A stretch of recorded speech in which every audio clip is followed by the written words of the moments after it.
Hello, everyone. There's a Hello. lot of people showing up. Hello. Ooh, oh, it's popping today. I like that. Ooh. Hello. Hello. Hi, everyone. Welcome to Hello. Office Hours. Hey, Viv, Connor, Hello.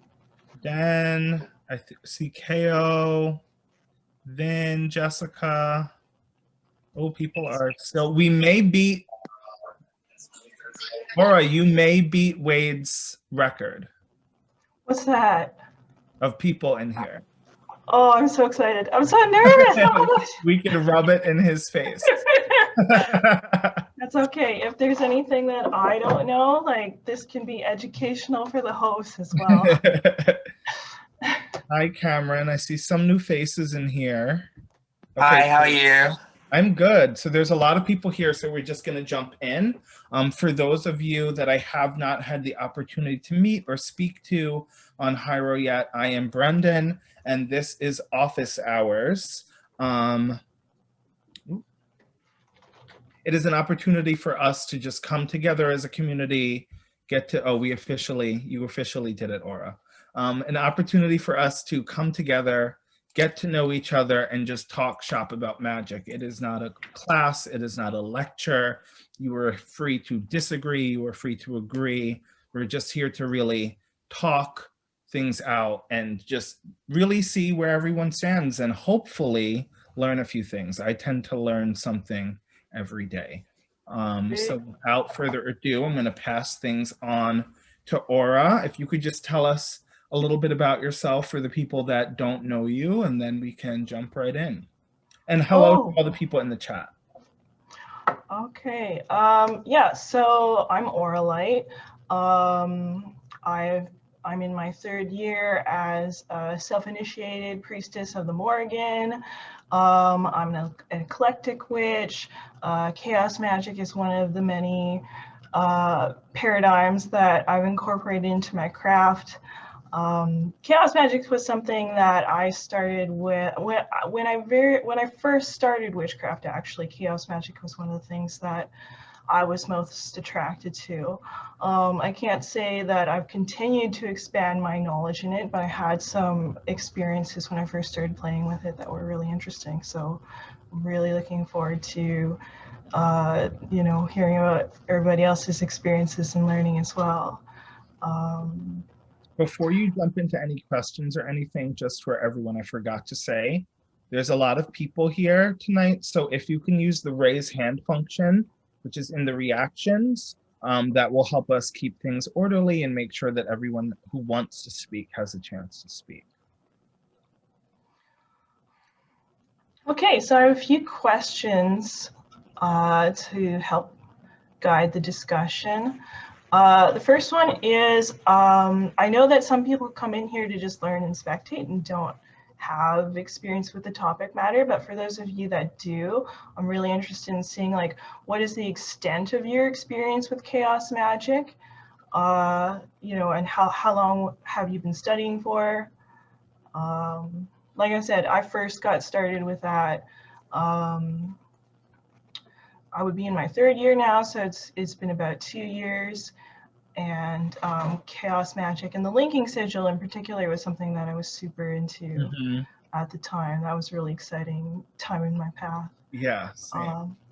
But yeah, I'm interested in hearing about the rest of you guys and how far you've come with chaos magic. Well, I'll raise my hand and jump in first. For me, chaos magic, I mentioned this to somebody, it's just so accessible. It tends to be a lot of people's first entry point. It was something just like with, like you, it was something that I researched kind of first, especially since it approaches things kind of more psychologically, which is kind of just how I am as a person. My views on that have evolved a little bit, but not too much. It's helped frame my practice in a way where I'm able to, I'm a big believer in like foundations. So with a firm foundation in the psychological, I was better able to explore the other models and kind of understand them and process them internally. In terms of practice in the chaos paradigm, I've stuck mostly to sigils. But like I said before, that chaos framework kind of informs the rest of the things that you're approaching afterward. So yeah, that's my experience so far. Yeah, we're so alike, Brendan, honestly. Particularly, like I've found that paradigm shifting and what you said about the initial psychological approach is that you can sort of take on and off those different beliefs. And I found like it was an inlet into true mysticism, because when you start like radically experimenting with that, I really quickly found out that I couldn't tell the difference whether I was using a psychological paradigm or not. So that was like one of the most exciting things for me. I see a whole bunch of hands up and I didn't keep track of who was the first to raise theirs at all. So we'll go from furthest left with Connor. At least it's left for me. So I my experience with chaos magic, I kind of had the opposite experience. It was not my first entryway into the occult. I started in Wicca and had a lot of issues with Wicca that I eventually found my way into chaos magic as I tried to look for solutions to those problems. And so, you know, I've been working through, I've got my stack of books with me in case I want to reference anything, because I've been, you know, slowly working through, you know, Phil Hines, Peter Carroll, mostly Peter Carroll's work. That's most of this stack. And then I've also been, you know, exploring like Oz and Spare and you know, those folks. That's my kind of amount of chaos. Dan? Okay. So I, like Connor, chaos magic wasn't my first like take into this whole like occult world. I started out in druidry, and I'm still there in the druid camp, but I found that like there wasn't a whole bunch of magic.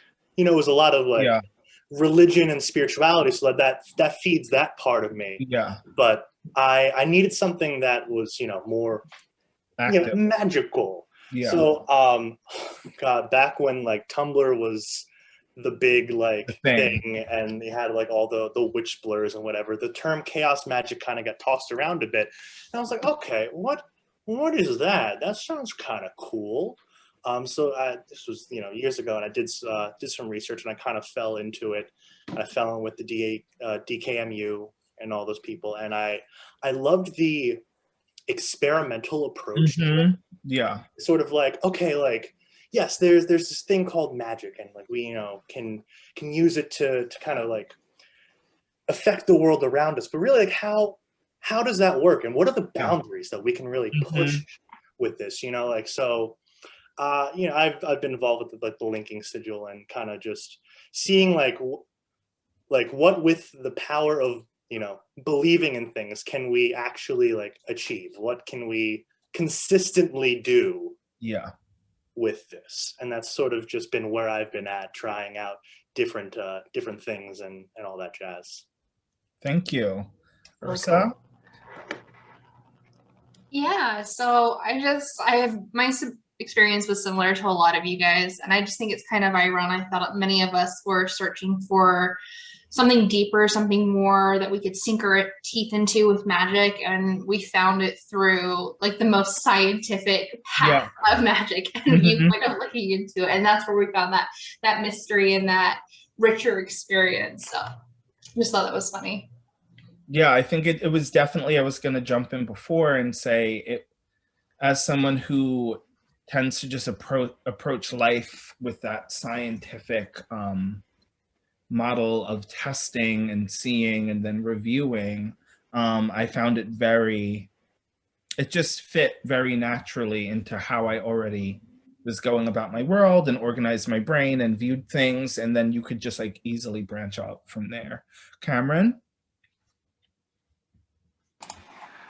Yeah, like a lot of people here, I've it wasn't my first kind of experience with magic and the occult, but I did really like sorry, that's my phone. I did really like the kind of analytical perspective that it takes, particularly with kind of Carol's concepts of like the sleight of mind, how you have to kind of approach it like not like directly, but also kind of like obliquely at the same time.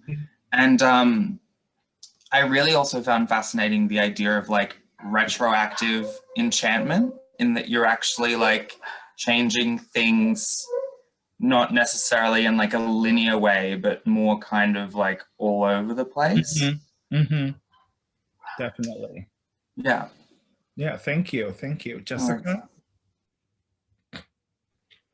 I think what really drew me, because I was a lot like Hunter and many others, you started in a different aspect in the beginning. I started all my reading and understanding in Wicca, but as I found that I'm such an out of the box kind of person that strict rituals made absolutely no sense to me. Yeah. And it was kind of like one of those things, like I'm a very out of the box kind of person. And it's like, well, that doesn't really relate to me. How can I make this work for me? And that was where the draw was for me for chaos, because it's like, oh, if we think of it like this, then we can make it work like this, then we can take it like this and move it into this, instead of going, oh, I have to do this big, like, stringent ritual. And I'm like, no.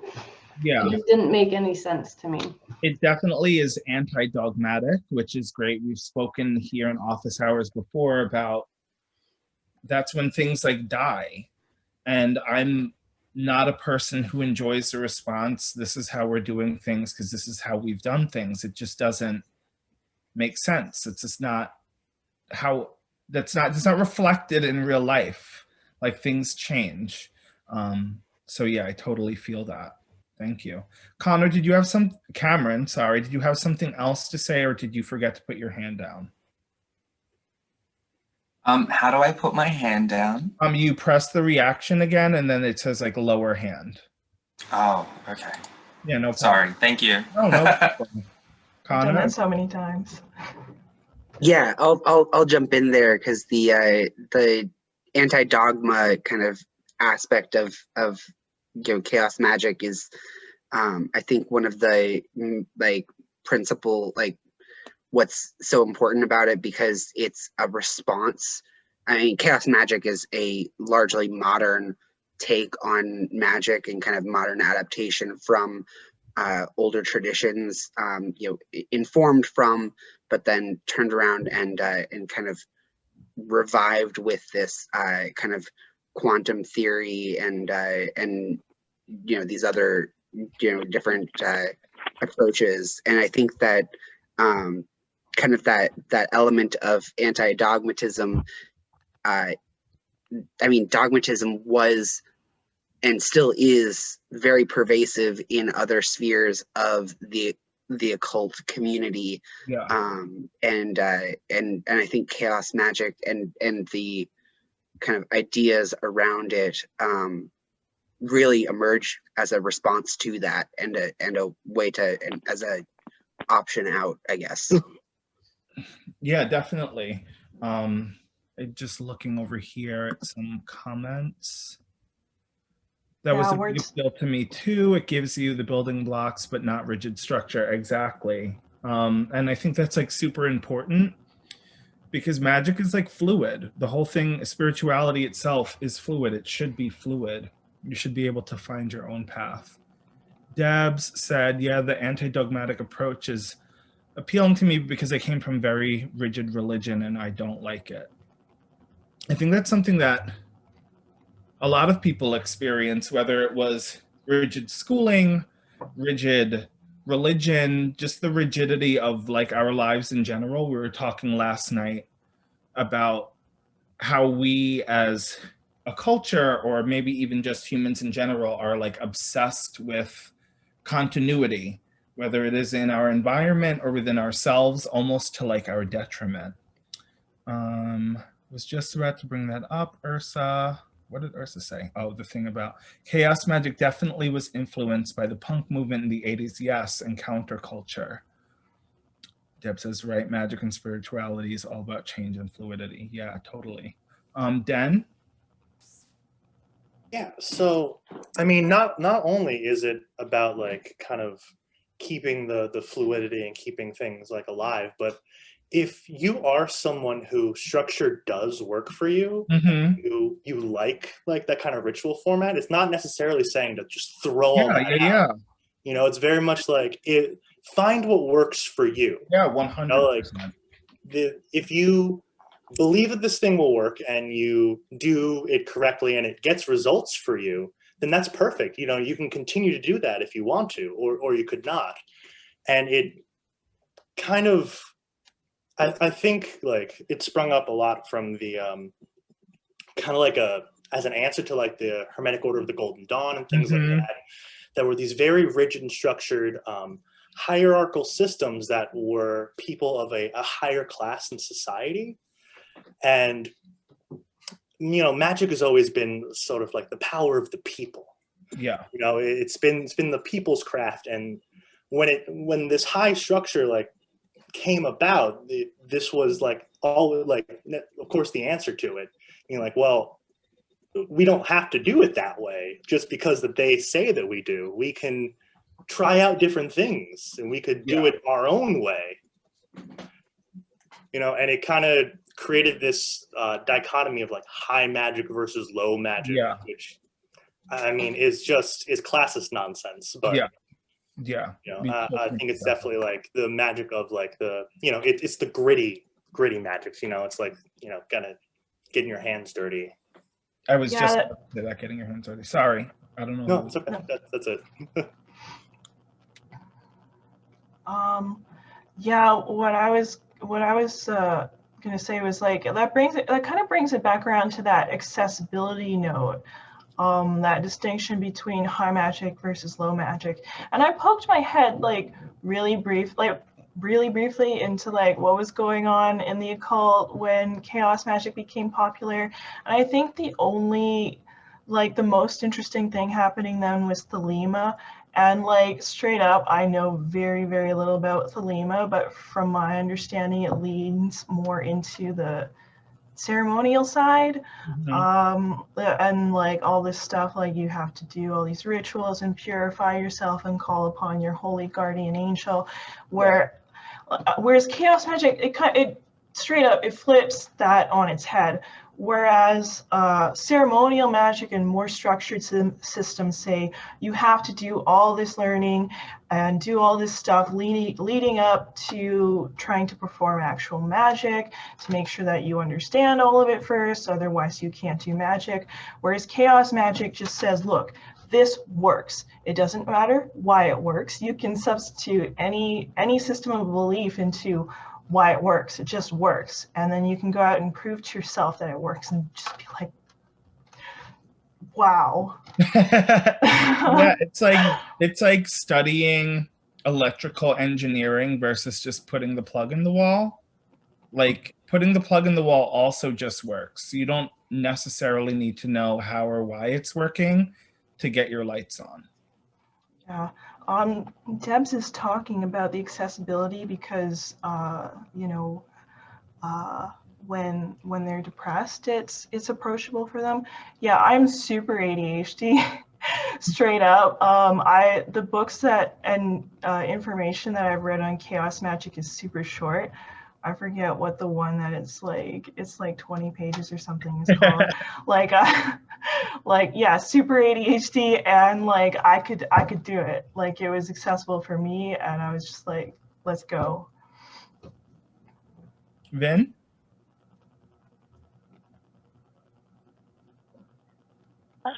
Excuse me.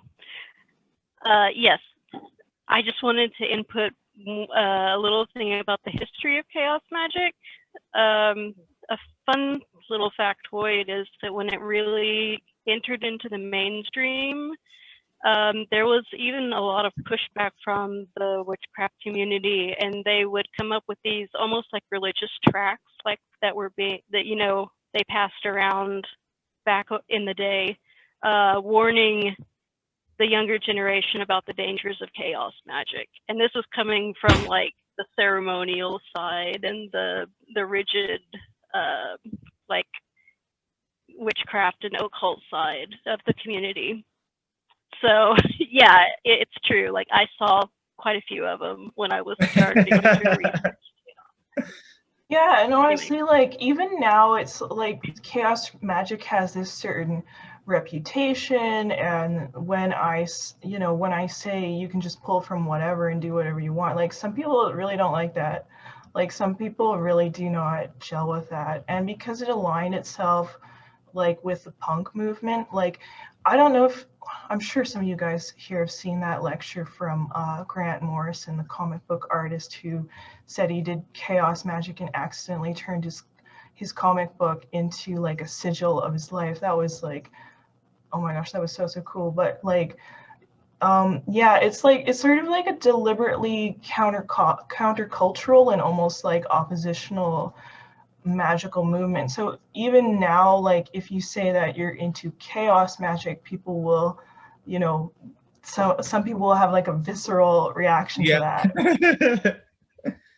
And I think that comes back to our obsession with continuity and structure. Just the word chaos, whether attached to magic or not, does give a visceral reaction to a lot of people. Especially people who tend to be on that paradigm of like lawful. Just the very idea is a little like shaking to them. Connor, I think I saw your hand go up first.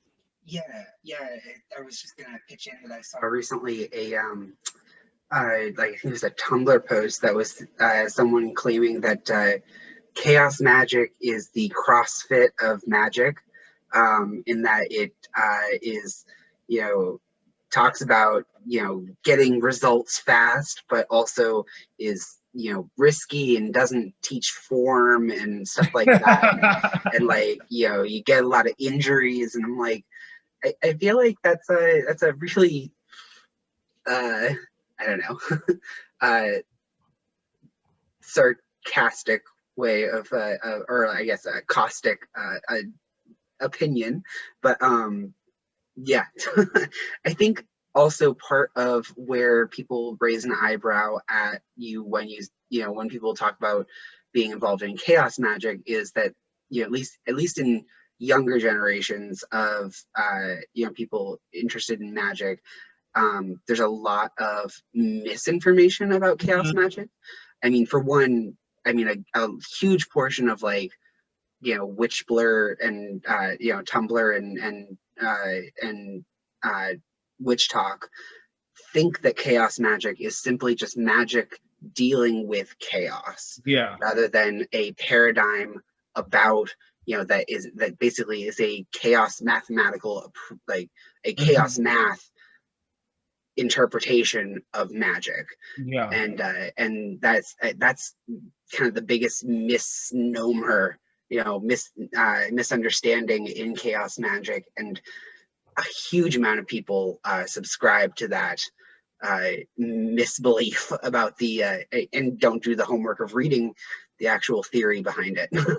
Which is so funny because, as Aura was saying, like the treatises and books are rather short. Like it wouldn't even take you that long to research. It's not like ceremonial magic where they're pretty thin, Yeah, if you're trying to debunk it or something, you would need, or you'd need to read several large books, where you can read one book on chaos magic and see that they're not talking about I mean, there is a little bit of annoying like charts and graphs. Yeah. And you know, there's some intimidating. This one like has got like tons of equations. I don't know if you can see that in there, but like, yeah. So maybe there's a little bit of Okay. but Yeah, that it looks like that one's digging into actual like chaos mathematical theory there. What was that one called? the apophenion, I think is how you pronounce it. I've never, I so rarely talk these out loud. I read them, but like I don't actually know how any of these words are pronounced, so I apologize. It's cool. But yeah, it's the apophenion. Here, I'll put it in the chat. Yeah, that's great. It's Thank you so by much Peter for that. Carroll, and this is the one where he really gets into the like the hows and the whys and specifically like the deep how and the deep why of like explaining magic with chaos and quantum physics, really. That's that shit I do like, so I will have to read that. Can I just say I love this discussion on chaos magic is like not needing so much the traditional structure of office hours. Yeah. We're all just so hype on chaos right now. Ben, is your hand still up? Or did you have something? Okay, Ursa. Yeah, just kind of like circling back to that observation about how fluid it is. When Spare, who is considered like the grandfather of chaos magic, was working with these ideas about belief, he thought that belief was this finite resource that was bound up in structure and tradition. And I think this is illustrated really well in The Hogfather. I don't know if anyone's seen that or read that. But basically there's this wizard and he's talking to his friends about this, I don't know, like shower dome that steals your toenail clippings. Oh. He's like super into it. Like he really believes this superstition. And his friends are like, we've never heard of that. You're bananas. But suddenly like the shower gnome appears out of nowhere. It steals their toenail clippings. And it's explained that this is possible is because all the children are starting to not believe in the Hogfather.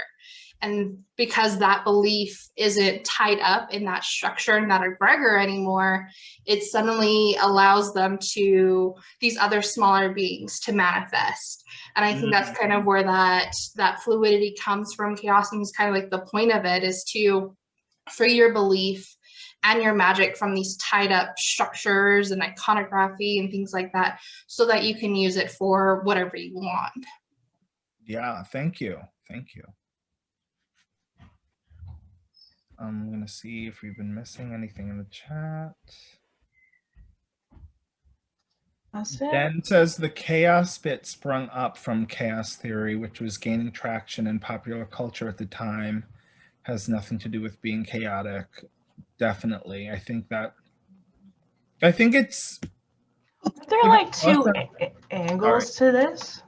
Sorry, I interrupted you, but I was gonna say, aren't there like two sort of angles to that though? Like I thought chaos magic sprung up out of Discordianism, which is like explicitly worshiping the goddess Eris from Greek mythology of like discord and strife were her original spheres, which somehow got translated into chaos, I believe. Dan, do you want to jump in? Yeah, I'd say like it's definitely Discordianism is definitely like a subset of chaos magic, but like the term itself, chaos magic, was directly derived from chaos theory, which was like this, you know, the whole like mathematic, like quantum physics and all that jazz.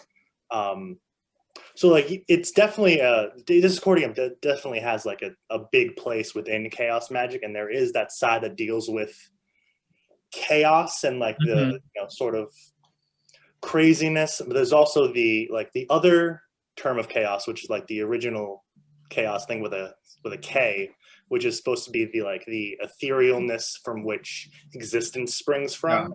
Oh yeah, so it's, you know, it's not only just being like, woo, I'm wacky, I'm gonna do like, you know, whatever the hell I want. It's more like it's like that limitless potential to create things and cause like change within the world based on, you know, the power of your belief and whatever we consider magic to be. You know, Like- the thing that is magic, the thing that lets us do the things that we can do. Yeah, like isn't the chaos with a K, which I think some people say is like chaos, I don't know. is like the void, and it's like everything exists at once in the void. And going there and pulling something out, you can decide, but from that, like you were saying, that pure potential, if you're pulling from pure potential, you can do anything with it. You're not limited in what you can create because you're not using any structure that exists. You're just pulling from the pure creative force. Yeah, that was that was the angle that I came at it from, that whole limitless potential thing. You know, which in some traditions, like it gets characterized as being evil, essentially, that void, because it's mysterious and not easily controlled. Yeah, and it's disruptive to structure, which again, we're obsessed with continuity and structure. And just the very idea that even something preternatural, something that's like in the very programming of existence, doesn't have structure at its most foundational point, is very disrupting and discomforting to people. Yeah, Cal Wolf says chaos birthed the Titans in Greek mythos. It is like the primordial. Yeah. The void. Yeah. I was thinking that was with the K was the Greek. Yeah. spelling. Yeah. That's why I think some people say chaos to make that slight distinction. Yeah, Dan, I don't really know either. I think I've like seen that once. It doesn't really matter for the sake of the conversation. Connor, I see your hand up. Yeah, I was going to say that, you know, you're talking about this kind of concept of, and I think that this concept of the kind of the, you know, what you're describing as like a void or the ethereal kind of chaos, you know, randomness of the universe is largely how the Discordian kind of branch of chaos magic was kind of born. It was the you know, taking of the mathematical approach of, you know, chaos theory, which is so involved with trying to find a mathematical reasoning or you know, approaching a mathematical reasoning to disorder and disorganized, you know, events, you know, and through kind of a fractal mathematic approach, finding a order to disorder. Like literally looking for structure in the structureless, which Yes. was, again, for like the 8th time, our obsession with structure and continuity. Like we're like, if we're on this plane and there is structure, there has to be some underlying structure from which it came. I'm not too read up on the math of chaos magic, again, because I'm equation averse. I love the theory of quantum physics, but I cannot math. So I don't know how close they got to finding any structure in that, but it just, the very impulse to go looking for structure in the structureless, I just find so funny and human. I think it's kind of great that there are these two almost sort of contrasting ideas that chaos magic was birthed from. There's the mystical Greek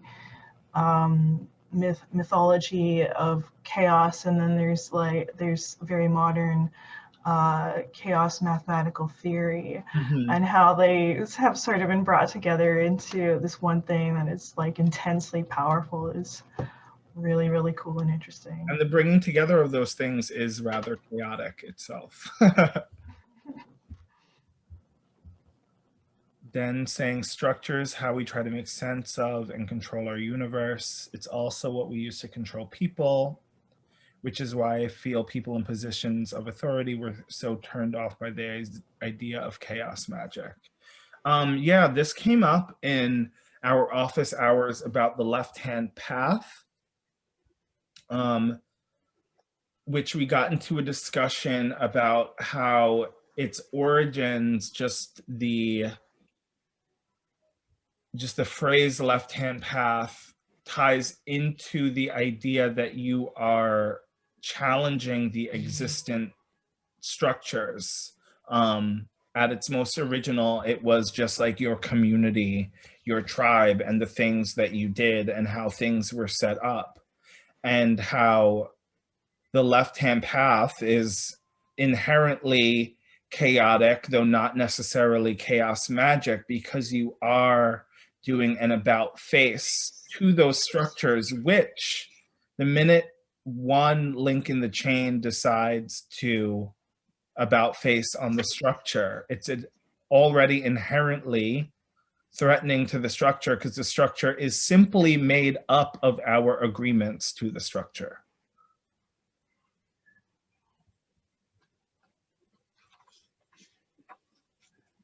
So do we want to look at the second question I have prepared? We touched on the linking sigil earlier. I wanted to hear what your guys' experiences with the linking sigil are.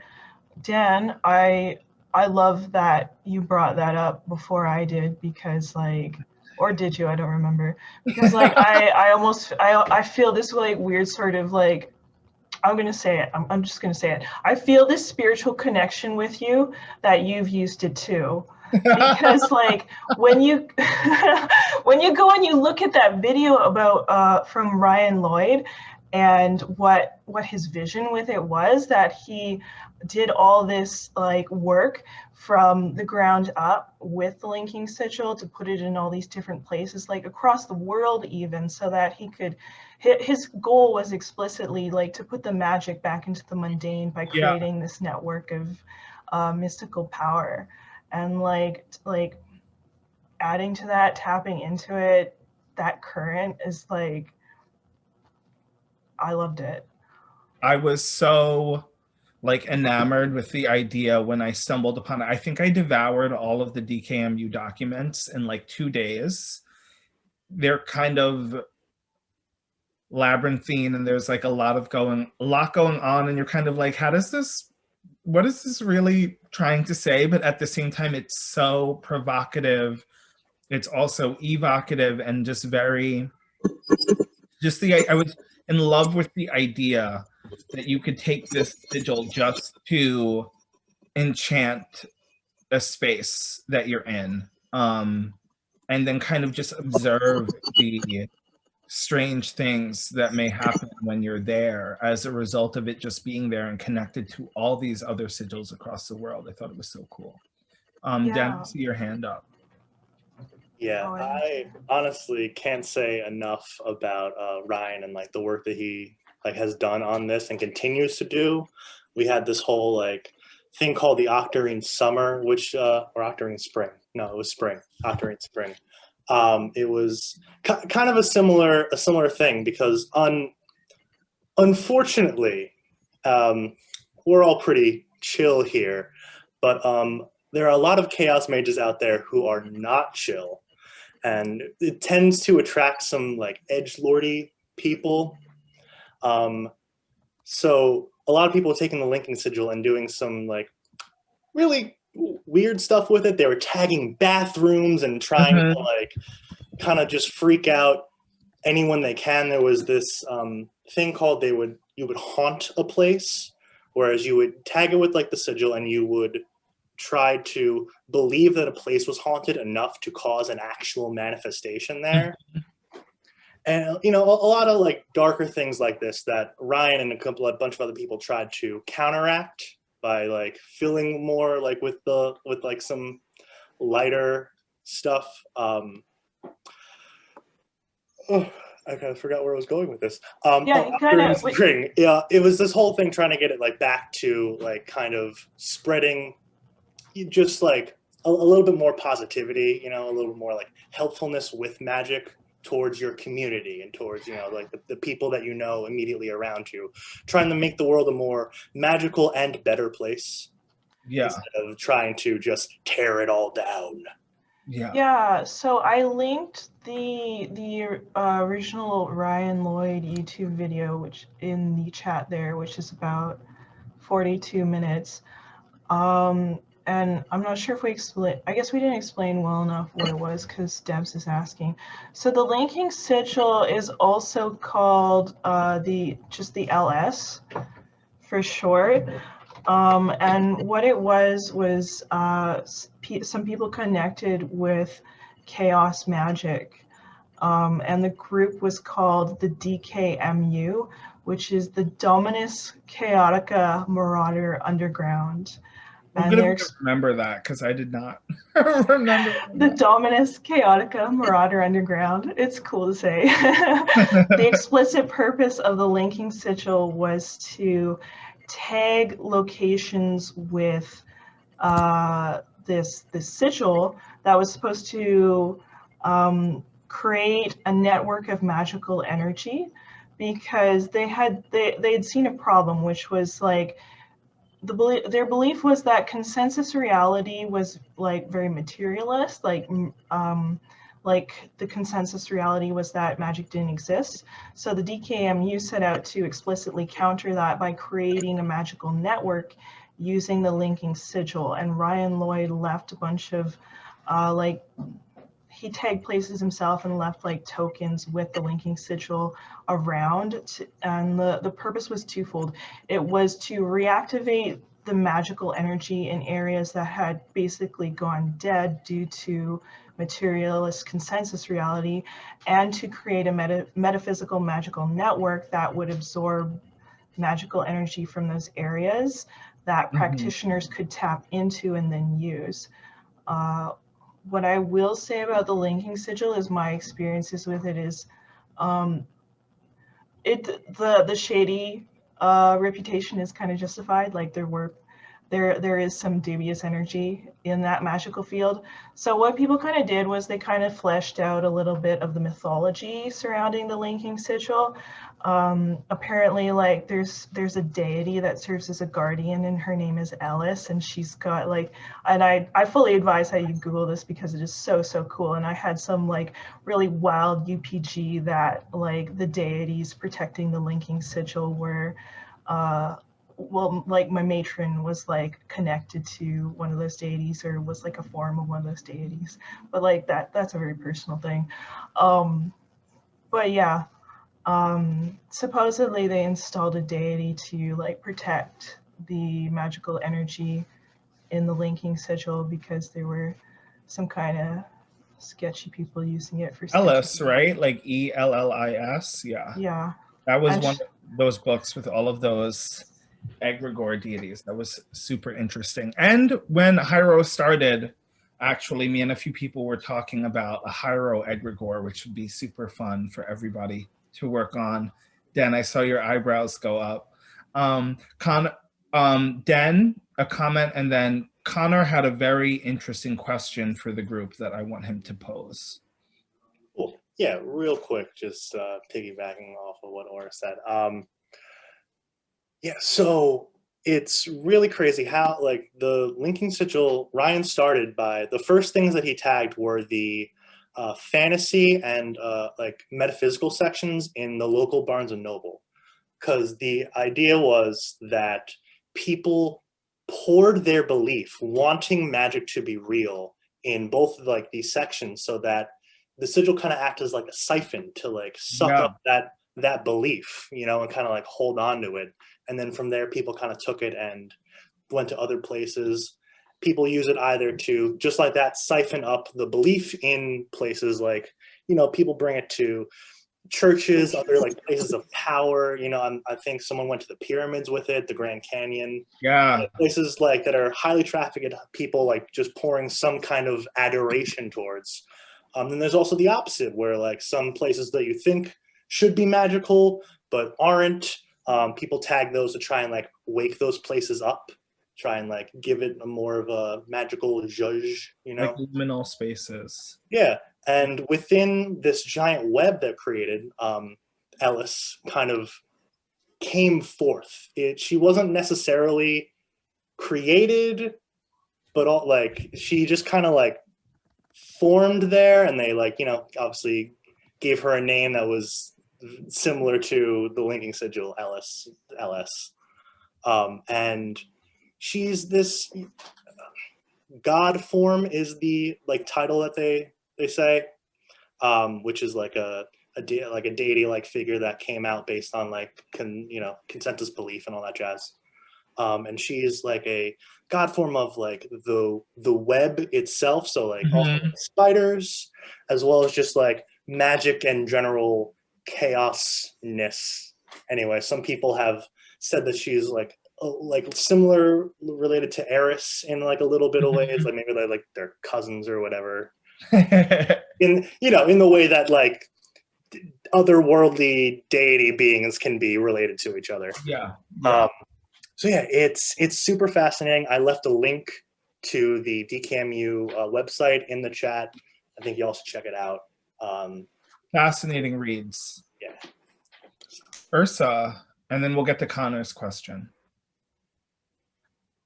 Thank you. I actually have a practical kind of question I was hoping to get your guys' help on. I'm going to be traveling soon, and I've been thinking about how I'm going to make a travel altar, and it seems like this Ellis sigil could be really powerful for that.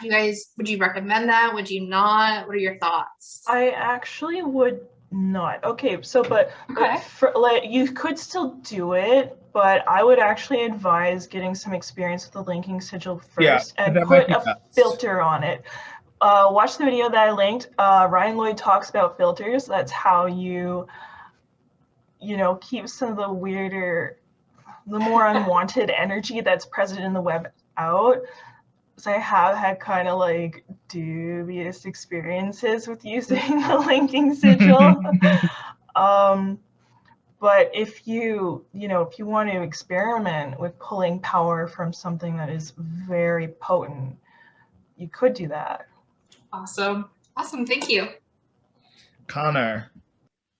Yeah, so kind of the topic that I've been kind of digesting lately in my studies with chaos magic has been surrounding kind of the free will and like where will comes from in magic and what is free will kind of questions that chaos magic really tries to tackle. The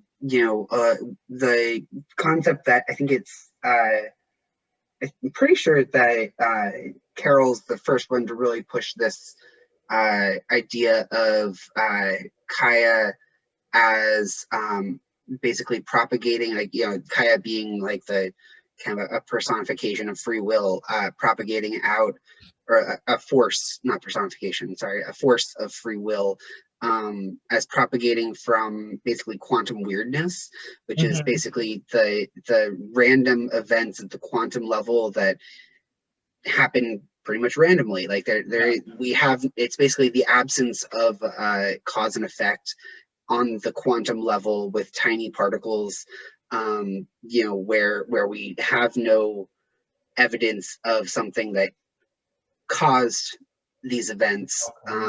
Events happen, and so those random events then sparking tangible, chains of events that become tangible experience, which I think is a really interesting approach to the concept of free will, that it's basically randomness that then, propagates through different structures of reality to become experience. I was wondering what everyone, if anyone has put thought into that or digested it more, or I don't know. Yeah. I haven't put thought into it ahead of time because I haven't heard of it, but just hearing it makes perfect sense to me, as Ursa said yesterday, in the as above, so below just framework of things. That randomness at the quantum level doesn't just stay at the quantum level. And I feel as though I talk a lot about in these office hours, the power of our perception and how we decide on how we're going to experience something. Now that is going back to say, to give some flesh to that, we cannot always control the things that happen in our physical environment, but we can always decide how we are going to experience those events internally. And that tension in the middle of, like you were alluding to, cause and effect, free will for me comes up in that in between, which is, I think, is the hypothesis you were talking about. Because as we decide how we are going to experience things, the world itself, the events may not change, but our world changes.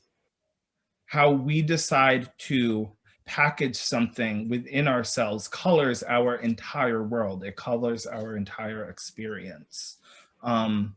So I see personally a lot of validity in that, and it ties back to a lot of the other things we talk in magic, with perceptions and as above, so below, and the tension between cause and effect, and that even sometimes millisecond of space in between the two things, making a decision about how we are going to experience that then changes the outcome, kind of like the observer effect, tying back to quantum physics. Ursa? Yeah, so it kind of reminds me of, or when I think about the quantum weirdness and randomness, it reminds me of Benford's law, which is this observation that was made that statistically, when people were checking out books, they were only looking at like the first few pages mostly, and then less and less as you got deeper into the book. And it's they turned it into an equation, and they found that it maps to literally everything. So this is how the IRS can prove fraud, is if the numbers don't follow this curve of Benford's law, then they know, okay, there's something wrong with the books. And it's just this idea that even though things seem random and they seem like, oh, it's our free will, when we zoom out far enough, we get things like Bedford's Law, where there is this structure. We are following into these patterns. We're a part of one fabric of the universe, and we're not the weavers so much as we think we are. Like our particular thread might have some fraying in it and maybe a slightly different color, but and it kind of goes into the golden mean as well. We see these patterns if you zoom out far enough. So that's kind of where I fall in free will. It's on a microcosm, yes, you do, but on a macrocosm, not so much. Yeah, and that ties into what I was saying. Like, we cannot control like the tidal wave. The tidal wave is probably going to be traumatic and devastating for our community either way. But in that moment of, it's kind of like when you see somebody, you hear about like that show, like I Survived. There's usually a moment in those shows where someone decides, no, like this is not, like I'm going to survive this. I'm going to whatever it is. It's in that millisecond, and it's not always conscious. I'm not saying we always control it. Again, we cannot control the things that happen on the macro sense, but we have a lot more control over how we choose to experience something internally. And that it's kind of like magic, that idea that magic, like you're not so much controlling the outside, but it's like working the angles, it's working the margins. You're like nudging things a little bit and trying to nudge it in to fall in the direction that you want. I feel like a lot of it is like there. We can't control the things that are happening, but we can make a decision to try to nudge it one way or another. Then I think you were the next. Yeah, I basically agree with you. I was just going to give the perspective of, I equate it to me as the brain being an organic computer, and we deal with probabilities as we learn and experience things. And even if you don't necessarily consciously do it, you're always doing these little equations in your head that aren't necessarily pure math, but that's kind of what free will is to me, is that you're using probability to predict an outcome, making decisions on, you know, the probabilities of your experience and planning for the future. But the problem is that there are so many unknown factors around. Yeah, like we could only really like elbow it a little bit. Connor? Yeah, exactly. Yeah, I just wanted to kind of challenge a little bit what you're saying, because but in the long run kind of agree. Yeah, anyways, so one of the concepts that chaos magic theory kind of deals with quite a bit is kind of tackling the duality, or the dualism of mind and matter, and mind and body, and kind of breaking it down and saying that mind is derivative of matter. And so this quantum weirdness being the source of free will and mind creates a situation in which, you know, free will, mind, and decisions, and what we perceive as us, is at its core a function or a result of matter. It is the amalgamation of all of these you know, physical events. It's a thing of doing, you know, we are the action of those things. Because of that, you can and this is where I'm getting into the kind of agreeing with you, is that because the mind is matter, and the mind is events of on a quantum level, in this theory, that is used to explain how you then create effect in the larger world, because all matter interacts with all other matter. Yeah. So there is no delineative line of this is me impacting inside me versus what's impacting a little bit outside of me. You know, like the matter in my body impacts the air around my skin. It impacts what I touch. It impacts, you know, all these things are interconnected.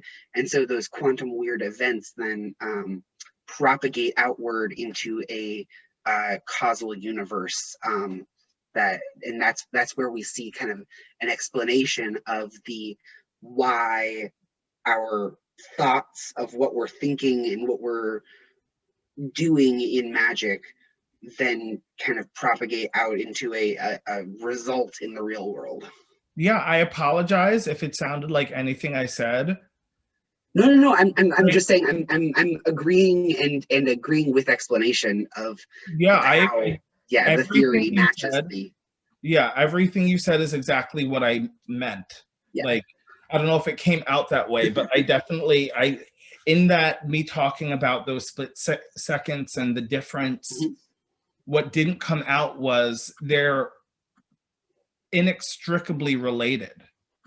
So you're seeing a reflection of that, like the processing of the matter of your brain, which is connected to the matter outside of you.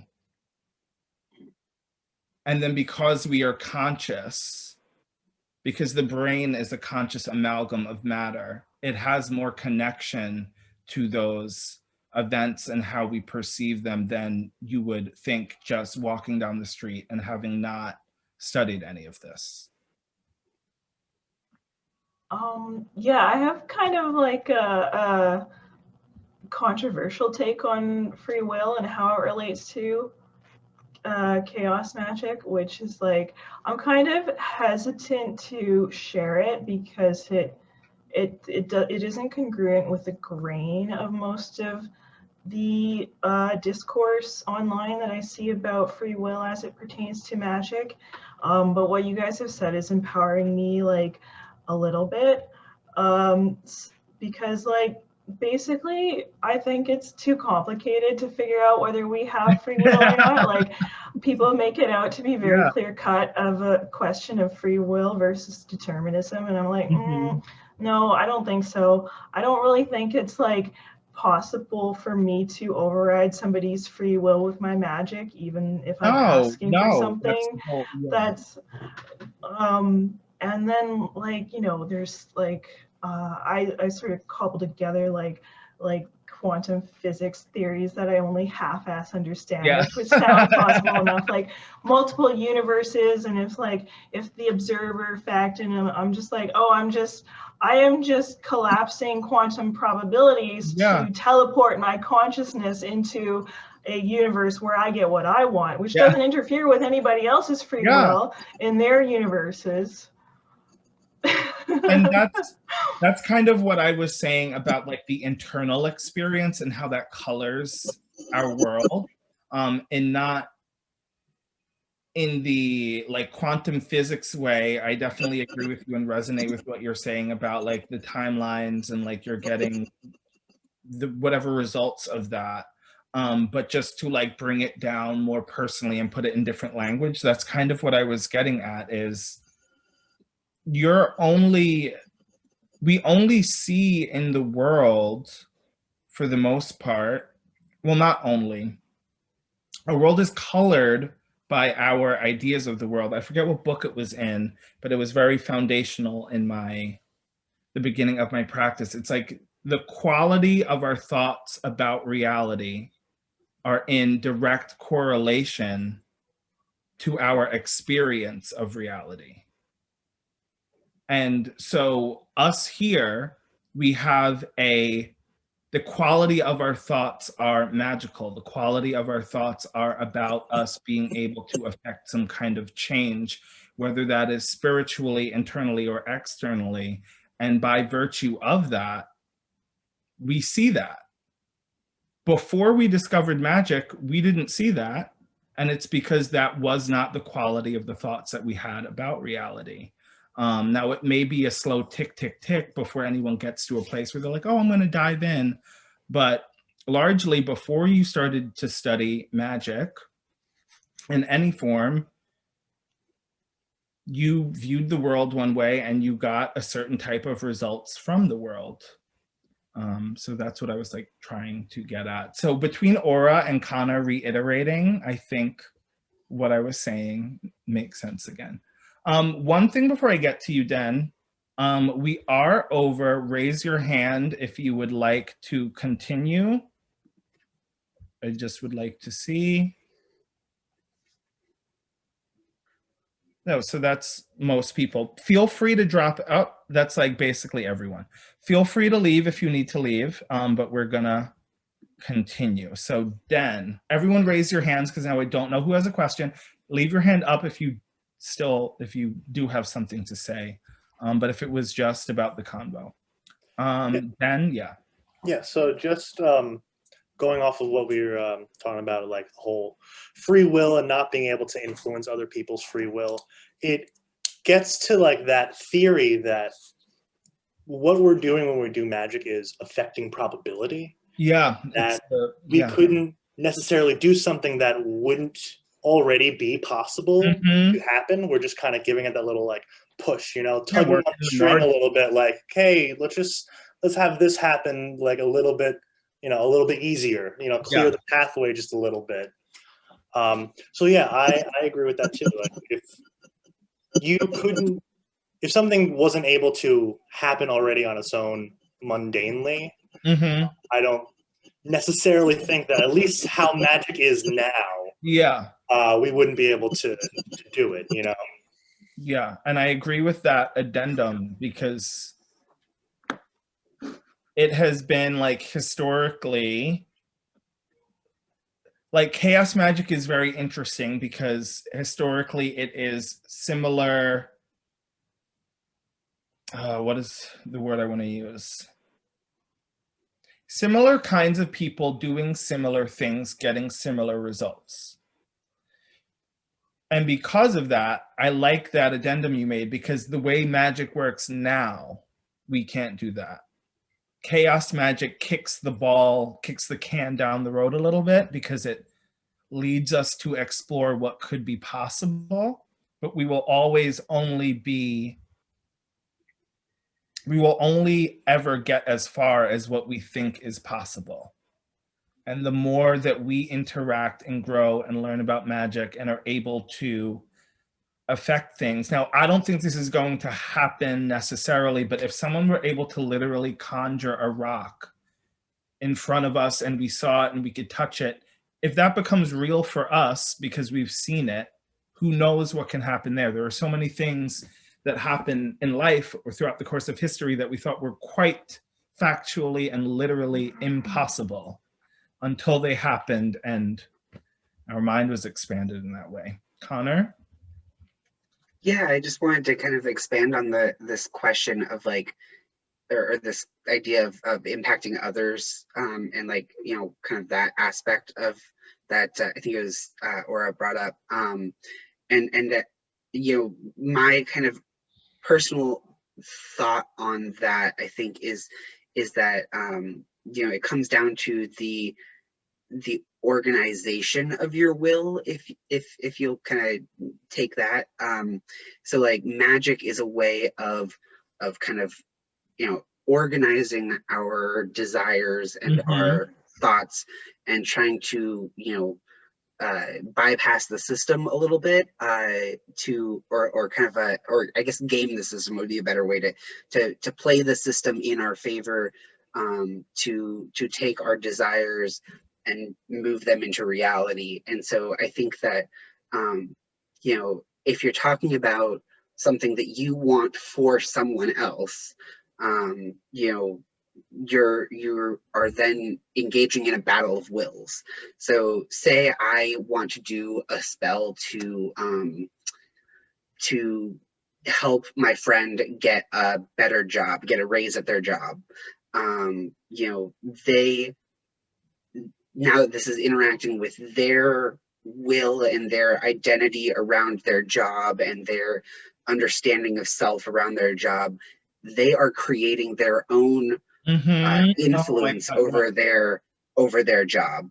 And so, you know, my will, if I structure it strong enough and organize myself enough, I may be able to override that. But, you know, some situations there are, you know, people, you know, something that's talked a lot about in chaos magic is the what's the word? Oh shoot, the word just flew out of my head. It's like the desire for failure concept, like where that you have to bypass, like by burying a sigil, you know, the will to failure. Lust for results? That's what Yeah, popped the into lust my for head. result, the lust for result creates a desire for failure. Yeah. Yeah. And so you want it so bad that your psyche literally creates a counter desire to fail. And so, you know, when you're dealing with other people and things to, you know, influence other people, you're often dealing with unchecked desire to failure. And so like they're not consciously engaging in thought or metacognition about that situation that's happening in their life. And so they are often, you know, creating more. So that's where I see it becomes extremely difficult to do spells on other people, because they have these unchecked, even if it's something that they objectively want, or you know, they have these unchecked relationships to that event or that occurrence, that kind of can get in the way. Yeah, that before we move on, I just want to say this, you encapsulated an interaction that happened on Hiero today. I don't know if any of you saw, but there was someone who posted that they made a sigil to get a raise at work. They had a great review, but this was over a year ago. And they were like, oh, maybe a sigil wasn't the right thing. And my response was, it's not that sigil isn't the right thing, but if we look deeper, the sigil you made to protect your car and your house isn't buffeting up against anybody else's conscious or unconscious wards. A raise at work, there are several other minds that your sigil is interacting with. All of those people have a busy brain with their own, again, conscious or unconscious wards up. we wouldn't use that language if we were just talking to another person, but their own perceptions about whatever situation that you're in, the state of their business, even their own lives or interactions that day, are things that your magic then needs to navigate. And what I suggested to her was, I mean, it was rather mundane, but I was like, one, have you spoken to anyone about this? Because like we're in a pandemic and bosses don't tend to offer raises. You need to like bring it up, but you might want to try a sigil to empower yourself to have that conversation and feel confident in it, because they could very well, the sigil for all you know could have worked and they see your worth and they're like, that's a girl who deserves a job. But there are still other factors at play. One being the environment we're in, and it's a small business. I'm not just going to start handing out more money to people when I'm worried about how we're going to pay the bills, etc. So what you said, like, just was tied in so nicely with that interaction. So thank you. And Deb brought up in the chat, like, that this reminded them of like hexes and curses. And I think that that's a good note to kind of bring in, because I mean, this is why personally I don't believe in, it's not that I don't believe in them like that they exist. I don't believe that hexes and curses are an effective thing, because they are intentionally against another person's internal concept of desires for themselves. So, you know, if I were to create a spell to, I don't know, cause someone to fall and break their leg, you know, they don't want to break their leg. And unless you're organizing yourself very well, that's going to be difficult. I'm one of those who thinks that like the mere suggestion of a curse is enough to bring the curse about. I think that I just suggested breaking someone's leg. Which is just simply, you just need to point at someone angrily. They will fuck themselves up within the next hour.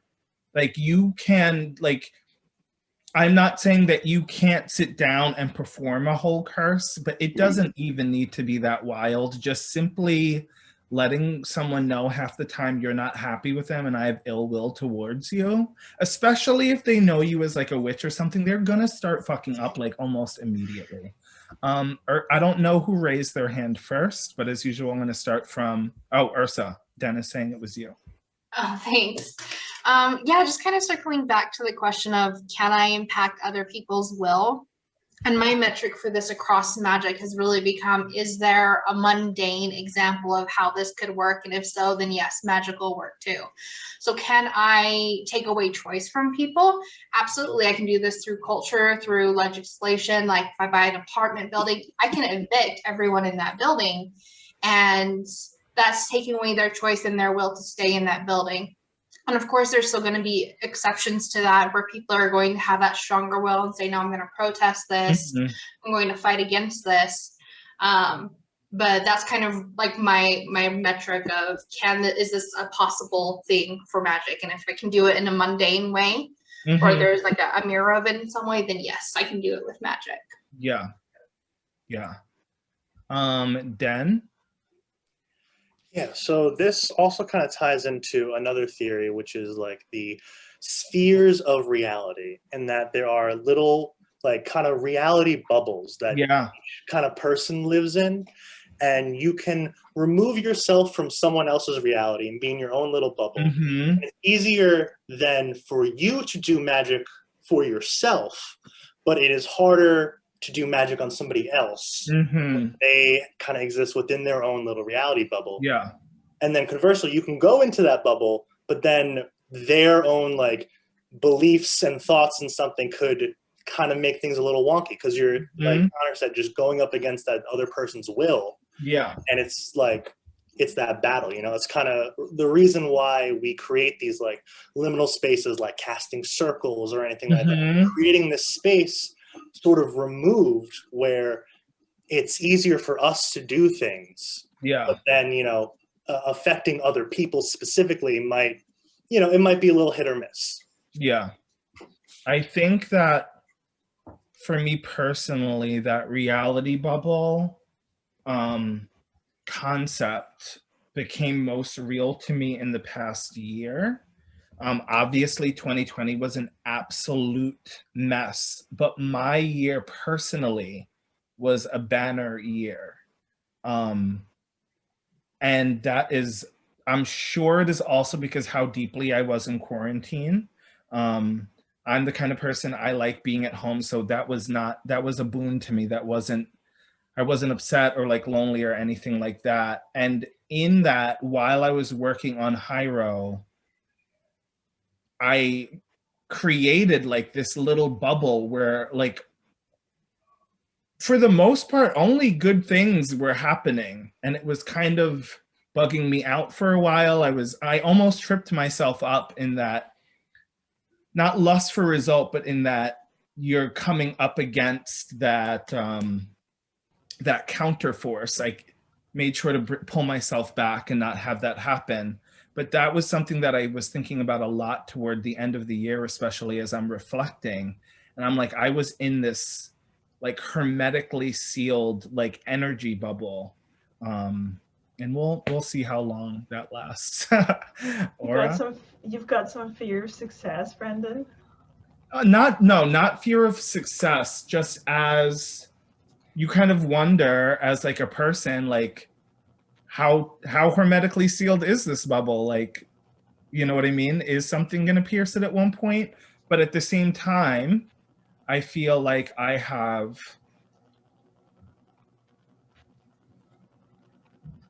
trained myself to be an almost like an, not in a toxic positivity way, but an almost pathologically optimistic person. I'm very good at transmuting almost anything at this point to being like, okay, I can work with this to my advantage. And maybe that's part of the creation of the bubble or a result of the bubble. I don't know, could be both. I'll probably never have a sure answer. But I just wanted to talk about that because it was very clear to me by the end of the year. I was like, there is all this fucking horrible shit happening to friends, like it was just all going down. And I'm like, I'm just over here like very low key, quietly, because everyone's suffering, like having the time of my life. So same though. I just want to say I love how this conversation has evolved. I had so many thoughts for the duration of it. Okay, so when Connor talked about what was it? How lust for results can create a counteracting force that sabotages your magic. I believe that what he's talking about is your shadow.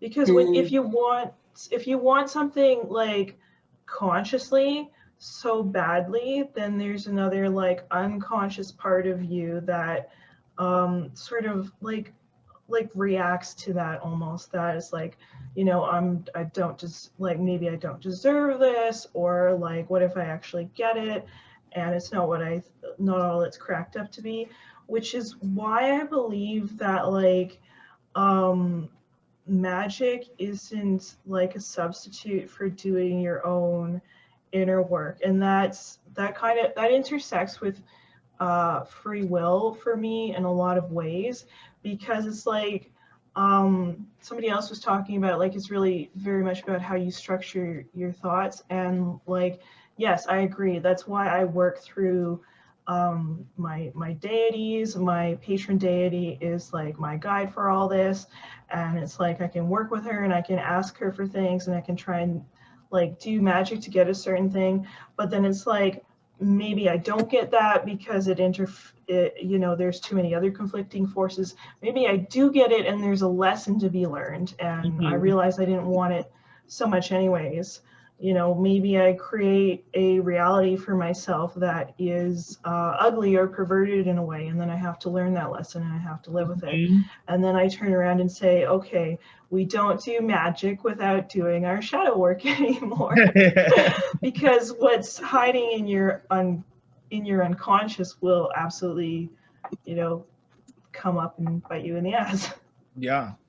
it's showing you, like we had just used the phraseology I was using, those results can show you how you are coloring your reality. And sometimes you need those things to happen for you to be like, oh shit, like I need to course correct here. Like the space that I'm creating for myself is not to my liking. I think it was Ursa, then Connor, then Jessica. I think it was Ursa, Jessica, and me. Oh, okay. So with the lust for results, I kind of disagree a little bit in what it actually is and how it impacts with the subconscious. I think when you are free of lust of results, you're able to really step into your authority as a magician and say, this is it, period, and leave it and be at peace. And when you've got less results, you're like, I want this thing, so now I'm worried about this thing. I'm not sure if I'm going to get it, and that's where you let the doubt seep in. Yeah. And so, yeah, it's not even just like, I think I'm just going to repeat what I just said. So I'll leave it there. I think we agree, actually. I think we agree, and we're using different. Yeah, like me and yeah. Yeah. Yeah, I also, that really resonates with me. I'm a big, like, this is what's happening, period. Yes. Like sometimes I'm just saying that to the ether around me. I'm like, I quite frankly don't care what it is you want. This is what is happening. Yes. Tends to work. Again, it's not like you don't come up against friction, but really just like putting your foot down and being like, this is what I said is going to happen. You can try to make it not happen in any way you want. I'm still going to make it happen. And things tend to happen. Yes. Yeah. Yeah, and it's not that it causes a different reaction with you. Like if you don't feel, like if you've got that internal mythology that you're not ready for success, then even though consciously you're doing the magic for it and you're like, no, this is my authority, it's not causing that lack or that core reaction that was already there. And so the tension comes about because you've got these two conflicting ideas kind of duking it out as well.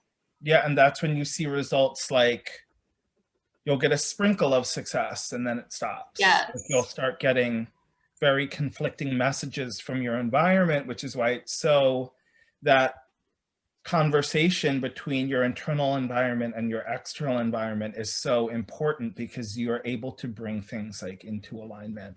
Jessica?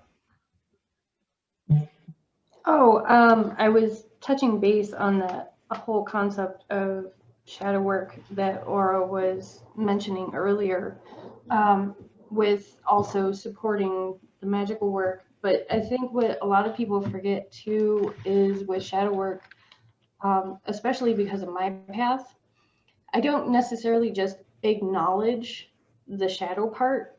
I embrace the energies of the shadow work because those energies, even though that they're negative, are just as powerful as the positive influences. They have just as much strength behind them that you can utilize that to move forward with what you're trying to work with. And that's very important to keep in mind because the shadow is a result, it will automatically result from something being there. Well, so it's balance. You need a balance. You can't just have whole light, you can't have whole dark. Exactly. Like the beauty of the shadow work, and especially when mixing it with the chaos, is that it's not even just the acknowledgement. It's like, this is all of you. Good, bad, ugly. You know, utilize it, because I mean, whatever direction you're taking into it, it's still very, very powerful. And it doesn't necessarily mean bad. It's just total different polar energies, really. Yeah, and you could use those things once you accept and integrate, they can become tools rather than a hindrance to you. For some reason, I mean, they're all the way we are internally is usually a spectrum, like somewhat naturally. And if you are naturally, I mean, there are some people that come out swinging, they're like ready, and that can cause problems. But if you embrace those things and learn to use them as tools, you can Yeah. put yourself into a situation where you're able to exercise that aggression or that love of a good fight to your benefit. I think It's you're just, explaining it better than I am, but yeah. like, I'm not trying to, I was just like agreeing with you that like everything is a tool.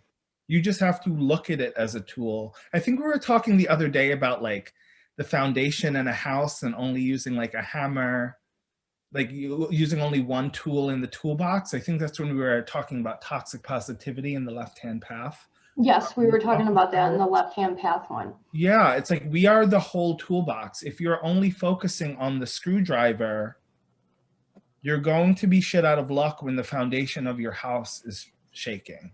You need all the tools to do different things in different spaces.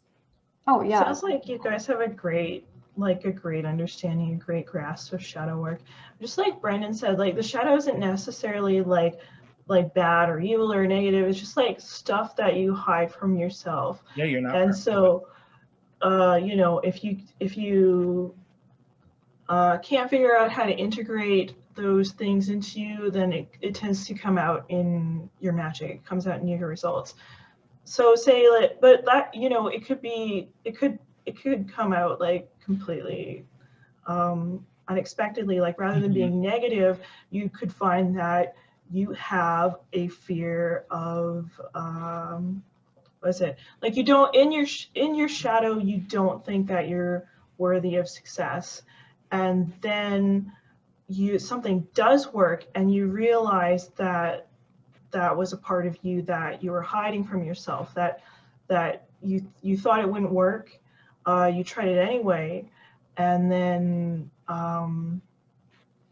where was I going with this? But it's like, yeah, like it can bring out, like you can bring out good parts of yourself that were hiding in your shadow. Mhm. Like Mhm. I think that's part of my shadow, is like struggling with success and with feeling worthy and with like, you know, like being successful, being accepted, and sometimes the universe does come out and say, no, you're good, look, you can do this, like integrate this into you, like acknowledge it, like you are worthy. Mm-hmm. And you could also integrate those things as like a counterbalance. They can be a motivation Yes. for you to do things, and realizing, oh, because it doesn't feel good when you're searching in yourself to find that you don't think you're worthy of something.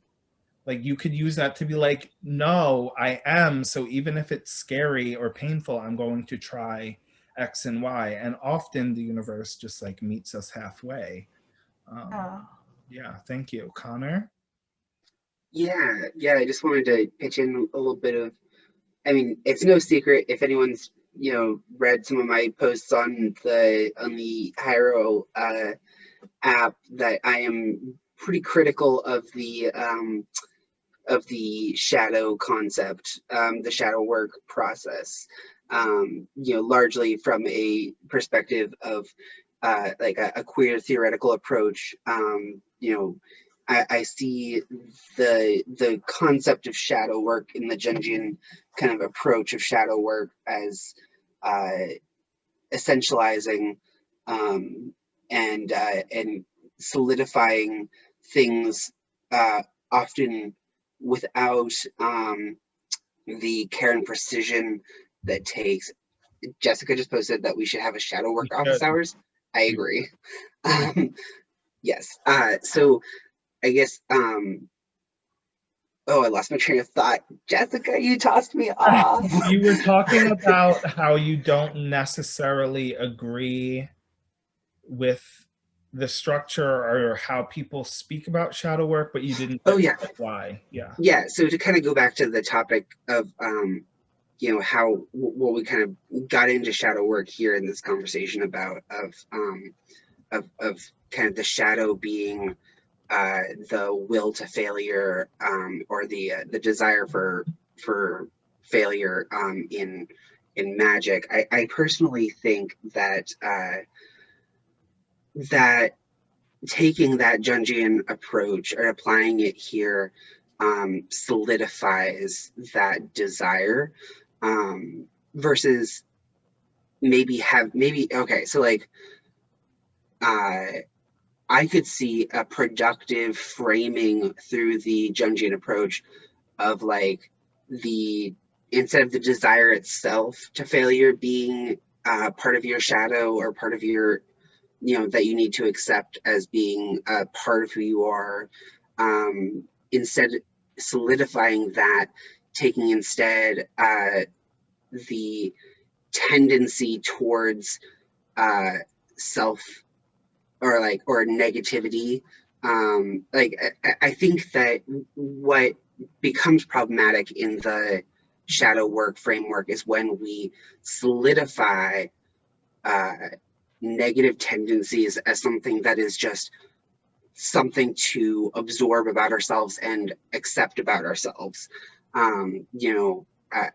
For myself personally, when I attempted to do shadow work, I was even being guided by a friend of mine who claimed to be, I have since cut ties with this person because they turned out to be pretty toxic for myself and my relationship with them. But, they wanted me to accept things that, like parts of depression, anxiety, as being aspects of the shadow self.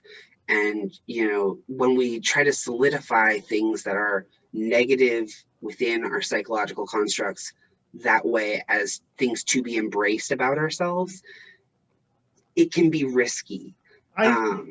There's a lot of opportunity, and I see this a lot in online discussions on like Tumblr around shadow work, where people and I don't mean to diss the entirety of shadow work. I think that shadow work targetedly and applied well is extremely powerful. Yeah. I don't think that it's the be all end all of magic that a lot of us place on it, simply because there are other options for performing that metacognition about like what we're experiencing.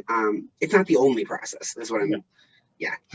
It sounds like whoever was working with you, and definitely as usual on Tumblr and social media in general, that's a little reductive how they approached it with you. And I don't, maybe it's because of my own personal understanding and how I've processed the concept of shadow work. Like with something like depression, it would be acknowledging that it's there, because it can be a process to even acknowledge that. But with something like depression, it's acceptance, in that accepting currently I am depressed. And from that standpoint, I could make decisions on how to transcend that depression, or mitigate that depression in some way. I think that it's very harmful and reductive, like I said, to be like, oh, just accept it as part of yourself. That's not, like, I agree with you. That's not very helpful. And I don't think the people that engage with shadow work in a way that isn't as shallow as that, I don't think, like, certainly myself, that's not what I'm saying. And like the acceptance can sometimes be accepting that something exists. Yes. And then you can work against it if you see that it is not producing the results that I like or the environment that I would like to be in.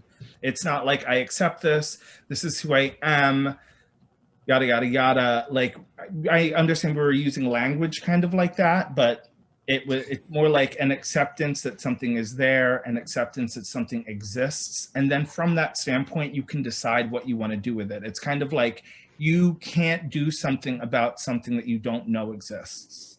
Yeah, so, and I think where I then get into more of my personal structural disagreements with that process comes down to linguistics. Because like for personally, I prefer for myself the method of word just flew out of my head, ADHD moment. The